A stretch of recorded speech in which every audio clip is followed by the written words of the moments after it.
Hello student, स्वागत करते हैं एक बार फिर से आपका नॉलेज जोन पर। और हम लोग आज बात करेंगे रीजनिंग के एक महत्वपूर्ण टॉपिक के बारे में जो कि है एनालॉजी। एनालॉजी के प्रश्न आपको हर कंपटीशन एग्जाम में दिखाई देंगे जहां आपको रीजनिंग देखने को मिलेगा। यदि आपके कंपटीशन एग्जाम में रीजनिंग के प्रश्न आते हैं तो वहां पे एनालॉजी के प्रश्न जरूर रहेंगे। इस बात को आप लोग ध्यान में रखेंगे, ठीक है। तो यहाँ पर सबसे पहला क्वेश्चन हमारा हो जाता है कि नीचे दिए गए प्रश्नवाचक चिन्ह के स्थान पर कौन सी संख्या आएगी। प्रश्नवाचक चिन्ह यहाँ पर है, यहाँ बताना है कि कौन सी संख्या आएगी। आपके पास चार चार ऑप्शन दिखाई दे रहे हैं। तो सबसे पहले हम लोग करेंगे क्या, सबसे पहले हम लोग करेंगे क्या कि हमको दिखाई दे रहा है इतना कि जो हमारा प्रश्नवाचक चिन्ह है वो इधर है, इस साइड है, यानी हमको पहले इधर से रिलेशन ढूंढना होगा। ऐसे प्रश्न हम लोग बहुत सारे प्रश्नों को सॉल्व किए हैं अपने अगले वीडियो में। इसके पहले हम लोगों ने 3-4 वीडियो में एनालॉजी के प्रश्नों को ही सॉल्व किए हैं। तो वहाँ अगर आपने उस वीडियो को नहीं देखा है तो डिस्क्रिप्शन में लिंक है, जाके उस वीडियो को देख सकते हैं। वहाँ पे हम लोगों ने बहुत सारे प्रश्नों को सॉल्व किया है। तो पहले हम लोग इधर से रिलेशन ढूंढेंगे, इधर से रिलेशन ढूंढेंगे। तो यहाँ पे रिलेशन, जो भी रिलेशन बन जाएगा वो हम लोग इधर अप्लाई कर देंगे। जो भी रिलेशन बन गया वो हम लोग इधर अप्लाई कर देंगे। वहाँ से हमें मान मिल जाएगा कि प्रश्नवाचक चिन्ह के स्थान पर कौन सी संख्या आएगी। तो सबसे पहले हम लोग करते क्या है, देखिए यहाँ पे है CE और यहाँ पे है 70। तो ऐसा हमको CE के साथ क्या जोड़ घटाना गुणा भाग जो भी करना हो करेंगे कि हमको 70 मिल जाए। तो अगर हम लोग अल्फ़ाबेट क्रम में देखें, ठीक है, वर्णमाला क्रम में देखें तो C का जो स्थान होता है, C का जो स्थान होता है वो 3 होता है। क्योंकि आप अगर पढ़ते जाएंगे, मतलब ABCD करते जाएंगे तो आपको पता चलेगा कि ABC यानी C जो है वो तीसरे नंबर पर आ रहा है। इसका मतलब उसका वर्णमाला क्रम, जो वर्णमाला क्रम होता है वो तीसरा हो गया, या अल्फ़ाबेट नंबर जो होता है वो तीसरा हो गया। ई कितने नंबर पर आता है? ई आपका 5वें नंबर पर आता है। ABCDE, ई 5वें नंबर पर आता है तो उसका वर्णमाला क्रम हो गया 5। C का 3 हो गया और E का 5 हो गया, ठीक है। अब ये जो हमको 2 डिजिट यहाँ पे दिखाई दे रहे हैं 3 और 5, ठीक है, इन दोनों का हम लोग कर देते हैं गुणा। जो भी आपका C और E का वर्णमाला क्रम निकल के आया, अल्फ़ाबेट नंबर निकल के आया, उसका हमने कर दिया गुणा कर दिया, ठीक है। गुणा करने पर इसको कितना मिलेगा? देखिए 3 × 5 = 15 मिलेगा। लेकिन यहाँ 15 नहीं है, यहाँ पे 70 है। अब 15 से हम लोग 70 कैसे प्राप्त करेंगे? देखिए 15 मिला, 15 में हम लोग गुणा कर देते हैं कितने का? 4 का। और गुणा करने के बाद हम लोग 10 जोड़ देते हैं। अपने तरफ से हम लोगों ने क्या किया है, 4 से गुणा किया। जो भी यहाँ पे इसका गुणा करने के बाद जो भी संख्या आया उसमें हम लोगों ने 4 का गुणा कर दिया है और 10 जोड़ दिए हैं। तो देखिए 15 में अगर 4 का गुणा होगा तो 15 चौक को 60 और 10 जोड़ेंगे तो 70। ये वाला संख्या मिल जाएगा, ये वाला संख्या मिल जाएगा। लेकिन ये संख्या मिला कैसे? हमने पहले CE का हमने अल्फ़ाबेट नंबर निकाल लिया, ठीक है, फिर उन नंबरों का हमने आपस में कर लिया गुणा। जो भी गुणा करने पर आया उसका गुणनफल, उसमें हमने गुणा कर दिया 4 का और फिर धन कर दिए, यानी 10 जोड़ दिए उसमें, तो वो मिल गया 70। अब जो हम लोगों ने इधर काम किया है वही कार्य इधर भी करना होगा, यानी जो रूल हमने इधर लगाया है वही रूल अब इधर भी लगाना पड़ेगा, वही रूल, ठीक है। तो यहाँ पे देखेंगे D का वर्णमाला क्रम कितना होता है? D का आपका 4 होता है, ABCD 4 होता है। E का कितना होता है? E का 5 होता है। इन दोनों का गुणा करेंगे जैसे उसमें किए थे, वही कार्य करना होगा। गुणा करने पे कितना आएगा? 4 और 5 का गुणा होगा तो 20 हो जाएगा। लेकिन 20 में अब हम लोग गुणा कितने से करेंगे? देखिए यहाँ पे गुणा हम लोगों ने 4 से किया था और 10 जोड़ दिए थे, तो यहाँ भी हम लोग गुणा करेंगे 4 से और 10 जोड़ देंगे। तो देखिए 20 का गुणा जब 4 में करेंगे तो 20 चौक 80 और 10 जोड़ देंगे तो 90। कितना आया? 90 आया। तो यानी इसका जो राइट आंसर होगा वो आपका 90 होगा। कितना? 90 होगा, क्योंकि जो हम लोगों ने इसमें किया है कार्य वही कार्य इधर भी किए हैं। तो किया कुछ नहीं गया है, पहले आपको करना क्या है, C और E का वर्णमाला क्रम निकाल लेना है, उनका आपस में गुणा कर लेना है, और गुणा करने के बाद जो भी आएगा गुणनफल उसमें आपको गुणा करना है 4 से और धन जोड़ देना है 10। धन कर देना है या जोड़ देना है कितना? 10। वही कार्य इधर भी करेंगे, D और E का वर्णमाला क्रम निकालेंगे, उन दोनों को आपस में गुणा करेंगे, और गुणा करने के बाद गुणनफल जो भी आएगा उसमें हम लोग गुणा करेंगे 4 का, और फिर जो आएगा उसमें हम लोग 10 जोड़ देंगे तो हो जाएगा 90। 90 है कहाँ? 90 आपके ऑप्शन ए पर है। ऑप्शन नंबर ए पर 90 है, तो आपका 90 जो है वो ऑप्शन सही हो जाएगा। अगले प्रश्न पर आते हैं।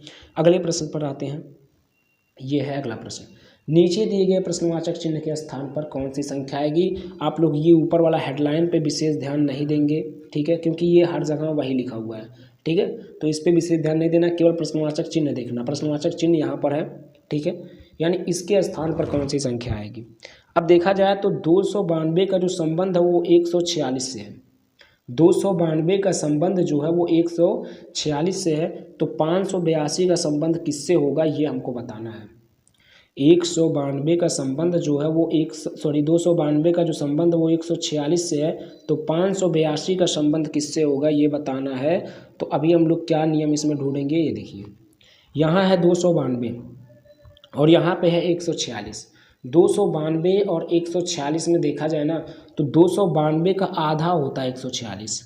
देखिए 292 का अगर हम आधा कर दें तो देखिए ये 1, ये 4 और ये 6 आ गया 146, यानी इसमें जब हम डिवाइड करेंगे 2 से तो आ जाएगा 146 आ जाएगा। यानी निष्कर्ष ये निकला कि जो यहाँ पे 292 आपको दिखाई दे रहा है, ठीक है, इसका आधा कर दें तो ये वाली संख्या मिल जाएगी। तो अगर हम लोग इधर आधा करेंगे तो इधर भी तो आधा करना पड़ेगा, यानी 582 जो है इसका आधा कर देंगे तो यहाँ वाली संख्या मिल जाएगी, ठीक है। तो 582 का आधा कर लीजिए, 582 आधा करेंगे तो 2 दूना 4 और 9 दूना 18 और 2 एकम 2, कितना आया 291 आया।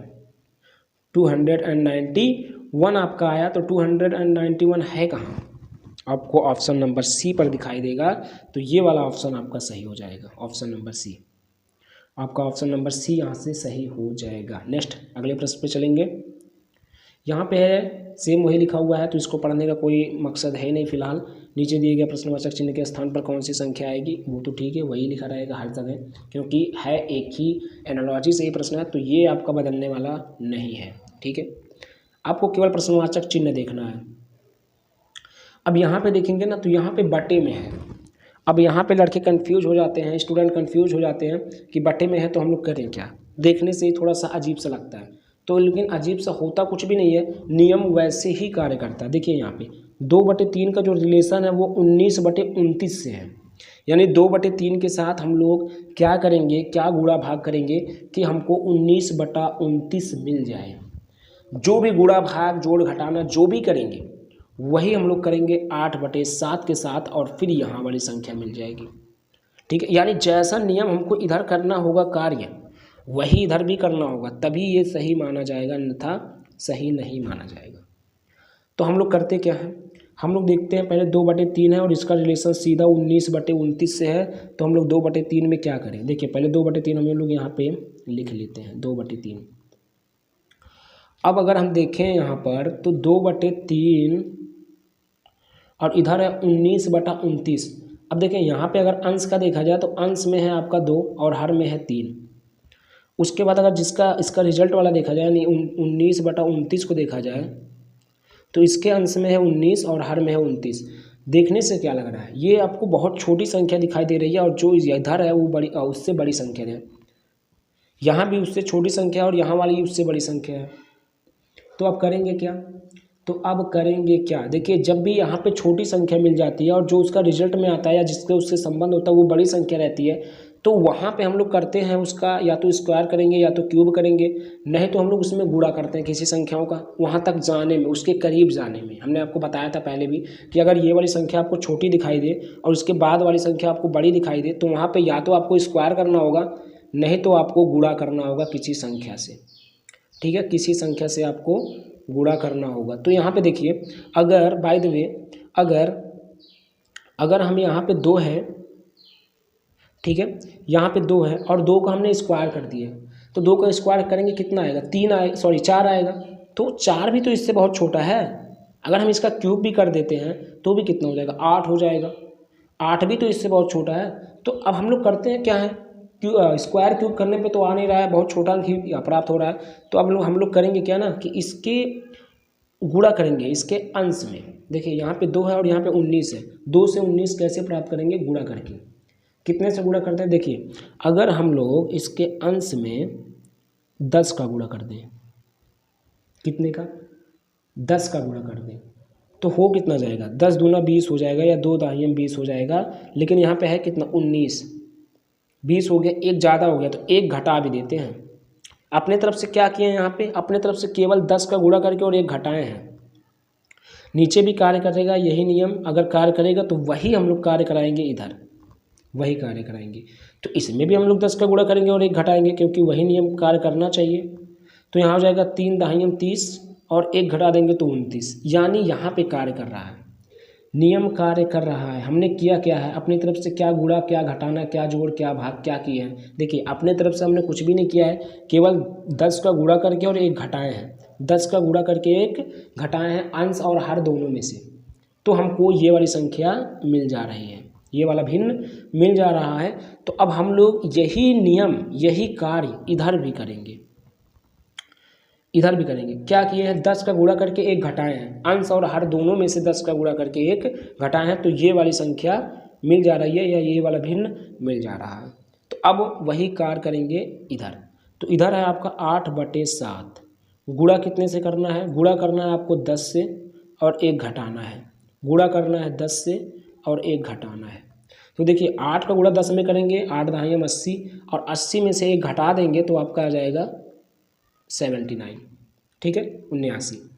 अब हम लोग करेंगे क्या? नीचे वाले में भी 7 का गुणा 10 में किए तो 70, 70 में से एक घटा देंगे तो आएगा 69, 69, ठीक है, यानी 79/69। 79/69 है कहाँ? कहाँ पे है? 79/69। तो ये आपको ऑप्शन नंबर सी पे दिखाई देगा, यहाँ पर ऑप्शन नंबर सी पर आपको दिखाई दे रहा है। तो आपका ऑप्शन सी सही हो जाएगा, आपका ऑप्शन सी सही हो जाएगा। अगले प्रश्न पर आते हैं। यहाँ देखिए नीचे दिए गए प्रश्नवाचक चिन्ह के स्थान पर कौन सी संख्या आएगी?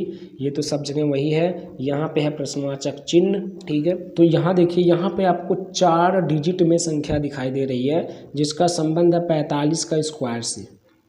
फिर यहाँ भी 4 डिजिट में ही है, तो उसका संबंध किसके स्क्वायर से होगा ये आपको बताना है, क्योंकि यहाँ पे स्क्वायर में सभी के सभी ऑप्शन आपको दिखाई दे रहे हैं, ठीक है। सभी के सभी ऑप्शन आपको स्क्वायर में ही दिखाई दे रहे हैं, तो स्क्वायर में ही आएगा। अब यहाँ पे देखिए, यहाँ पे नियम क्या बन रहा है? देखिए ये 45 का स्क्वायर है, इसका संबंध 45 के स्क्वायर से है। कैसे 45 का स्क्वायर आया? इससे कैसे 45 का स्क्वायर आया? तो अगर हम लोग ध्यान दें तो यहाँ पहला वाला जो अंक है, डिजिट है, वो 4 है, अंतिम वाला जो डिजिट है वो 5 है, ठीक है। तो यानी हम लोग अगर पहले वाले अंक को लिख लें और अंतिम वाले अंक को लिख लें, पहला वाला अंक कितना 4, अंतिम वाला अंक कितना 5, इन दोनों को लिख लें, और बीच में कितने अंक बच रहे हैं? 1 और 2, इसी 2 अंकों का हम लोग इस पे स्क्वायर कर दें तो ये वाला संख्या मिल जा रहा है। क्या किया गया है? पहले आपको 4 दिखाई दे रहा है, अंत में आपको 5 दिखाई दे रहा है, इन दोनों को आपको लिख लेना है, ठीक है। और बीच में कितने अंक हैं? 1 2, दुई अंक तो है बीच में, 8 है और 4 है। तो जो जितने अंक हैं उसके नंबर से आपको उसका स्क्वायर कर देना है, मतलब काउंट कर लेना क्या कितने अंक हैं, 1 2 3 4 जो भी है, यहाँ पे दुई अंक है 8 और 4, तो उसके नंबर से आपको स्क्वायर कर देना है, तो आपको ये मिल जा रहा है। तो वही कार्य हम लोग इधर भी कर लेते हैं। वही अब कुछ लोग कहेंगे, यहाँ पे हम थोड़ा सा क्लीन कर दें, कुछ लोग कहेंगे यहाँ भी 4 है और यहाँ भी 5 है, तो इसका भी हम लोग स्क्वायर कर सकते हैं, बिल्कुल कर सकते हैं। लेकिन अभी इधर आपको प्रॉब्लम मिलेगा, इधर आपको प्रॉब्लम मिलेगा। पहले हम आपको बताते हैं जो बता रहे हैं, उसके बाद अभी इसके बाद वाले पे भी बता देंगे जो इसका और इसका स्क्वायर करने की बात हो रही है। देखिए अभी हम लोगों ने किया क्या, इसका यानी पहले वाले डिजिट का और ये अंतिम वाले डिजिट को हम लोग लिखेंगे ऐसे, ठीक। पहले वाला डिजिट है 4, अंतिम वाला डिजिट है 5, और उसके बीच में जितने भी डिजिट हैं उसको काउंट करके उसका स्क्वायर, उसका घात लगा देंगे। तो यहाँ फिलहाल 2 ही आपके डिजिट है, तो उसका स्क्वायर हो जाएगा। तो यही कार्य अब हम लोग इधर भी करेंगे। इधर पहला डिजिट है 5, तो 5 लिख दिए, ठीक है। अब ये देखिए, ये जो मिला है वो यही तो है, ये जो इसका मतलब ये पहले वाले का और अंतिम वाले का लिख करके और उसके बीच वाले संख्याओं का हमने स्क्वायर लगा दिया, तो यही वाला तो संख्या मिला। तो इधर भी वही करेंगे, इधर है 5 और अंतिम वाला है 4, इसको लिख लेंगे। और फिर यहाँ भी बीच में 2 ही अंक हैं, देखिए 1 और 2, तो 2 का हमने इस पर लगा देना है पावर, यानी हो जाएगा स्क्वायर। तो हो जाएगा 54 का स्क्वायर, तो यहाँ पे आएगा 54 का स्क्वायर, ठीक है।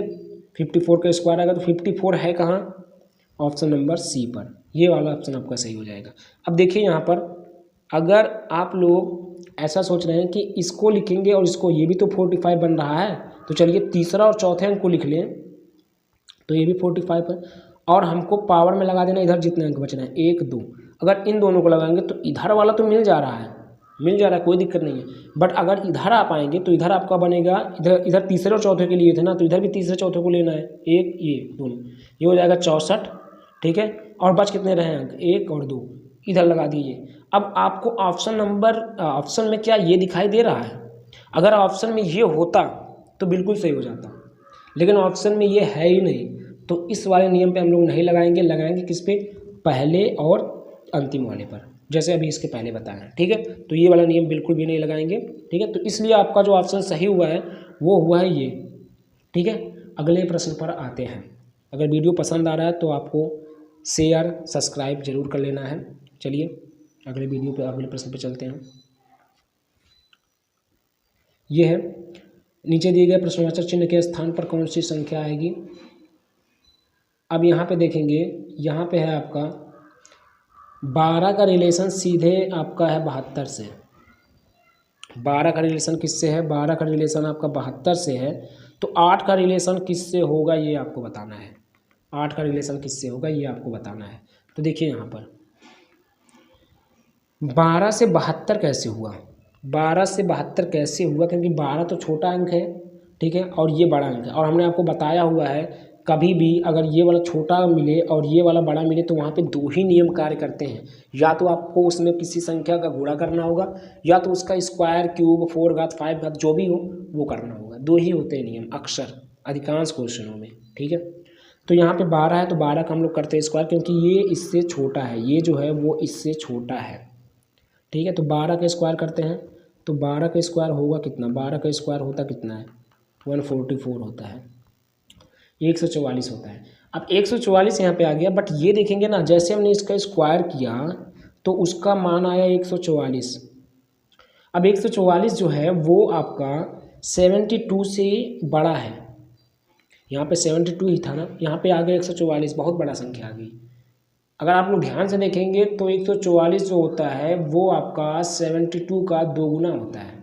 कितना होता है, दोगुना। इसका मतलब एक नियम हमको निकल के मिलेगा, एक रूल हमको यहाँ पे निकल के मिलेगा कि जो हमने 12 का स्क्वायर किया उसका मान आया 144 आया, और हमने उसका अगर आधा कर देना उसके मान को तो ये मिल जाएगा, ठीक है। अगर फिर से देखिए इसको, यहाँ पे 12 है, 12 का हमको स्क्वायर करना है, तो 12 का स्क्वायर जब हम करेंगे तो इसका मान मिलेगा 144, ठीक है। लेकिन यहाँ पे 72 ही था, तो जो भी उसका मान मिला उसका आधा कर दीजिए, तो उसका मान यहाँ जो संख्या वो मिल जाएगा 72, क्योंकि 144 का आधा होता है आपका 72, यहाँ वाली संख्या मिल गई, ठीक है। तो वही नियम हम लोग इधर भी अप्लाई करेंगे। नियम क्या बना है, नियम इतना बना है कि पहले वाली संख्या का हमने कर दिया स्क्वायर, जो भी स्क्वायर करने पे उसका मान आया उसका कर देंगे आधा, तो यहाँ वाली संख्या मिल गई, तो इधर भी वही करेंगे, 8 का करेंगे स्क्वायर, ठीक है, जो भी उसका स्क्वायर आएगा, जो भी उसके स्क्वायर का मान आएगा उसका कर देंगे आधा, तो यहाँ वाली संख्या मिल जाएगी। तो 8 का अगर आप लोग स्क्वायर करेंगे तो हो जाएगा 8 8 64, और इसका आधा कर देंगे तो ये काट देंगे इसको, तो हो जाएगा 32, यानी आपका 32 होगा, ठीक है। कितना होगा, 32। अब आपको 32 कहाँ पे दिखाई दे रहा है, तो आपको ऑप्शन नंबर 32 ए पर दिखाई देगा। कहाँ पर, ए पर आपको दिखाई देगा 32, तो ये वाला ऑप्शन आपका सही है, ठीक है, ये वाला ऑप्शन आपका सही है। अगले प्रश्न पे आते हैं। नीचे दिए गए प्रश्नवाचक चिन्ह के स्थान पर कौन सी संख्या आएगी, ठीक है। प्रश्नवाचक चिन्ह आपको यहाँ पर दिखाई दे रहा है। अब क्या करेंगे, यहाँ पे देखिए, यहाँ पे डी है और डी का रिलेशन आपका 25 से है, तो एफ का रिलेशन किससे होगा ये बताना है। तो इधर को हम लोग देख के इधर को सॉल्व करेंगे, तो इधर कैसा रिलेशन बनेगा, देखिए डी है तो डी का जो अल्फ़ाबेट नंबर होता है वो होता है 4। क्यों, क्योंकि ए बी सी और डी चौथे नंबर पे आ रहा है तो 4 हो गया, ठीक है। उसका अल्फ़ाबेट जो नंबर हो गया वो 4 हो गया। अगर हम लोग 4 का स्क्वायर करते हैं तो 16 होगा, यहाँ 25 है। अगर हम लोग यहाँ पे 4 का स्क्वायर कर दें तो हो जाएगा 16, लेकिन यहाँ पे है 25, तो स्क्वायर करने पे अभी नहीं आ रहा है मान, तो हम लोग करते क्या हैं 4 है इसका अल्फ़ाबेट नंबर, ठीक है। इसमें 1 जोड़ दें तो 5 का स्क्वायर हो जाएगा और 5 का स्क्वायर 25 होता है। देखिए किया क्या गया है, ठीक है। यहाँ पे इसका अल्फ़ाबेट नंबर जो भी है, जैसे इसका अल्फ़ाबेट नंबर 4 है, उसमें हमने 1 अपनी तरफ से जोड़ दिया और उसका स्क्वायर कर दिए, तो इसके बराबर उसका मान आ गया। जो भी उसका अल्फ़ाबेट नंबर है उसमें हमने 1 को जोड़ देना है और उसका स्क्वायर कर देना है, तो यहाँ वाला संख्या मिल जाएगा। तो जो भी हमने इधर किया वही इधर भी करेंगे। f है तो f का अल्फ़ाबेट नंबर कितना होता है, 6 होता है, ठीक है। अब हम लोग 6 लिखेंगे और उसमें हम लोग अपने तरफ से 1 जोड़ेंगे और उसका स्क्वायर करेंगे, तो 6 में 1 जोड़ेंगे 7 होगा और 7 का स्क्वायर करेंगे तो 49 हो जाएगा। कितना, 49 हो जाएगा। तो 49 जहाँ आपको दिखाई देगा वो आपका ऑप्शन सही होगा। तो 49 है कहाँ, 49 आपको ऑप्शन नंबर बी पर दिखाई दे रहा है। ये वाला ऑप्शन आपका सही हो जाएगा, ये वाला ऑप्शन आपका सही हो जाएगा। तो आज के लिए बस इतना है, फिर मिलेंगे अगले वीडियो में, तब तक के लिए धन्यवाद, थैंक यू वेरी मच।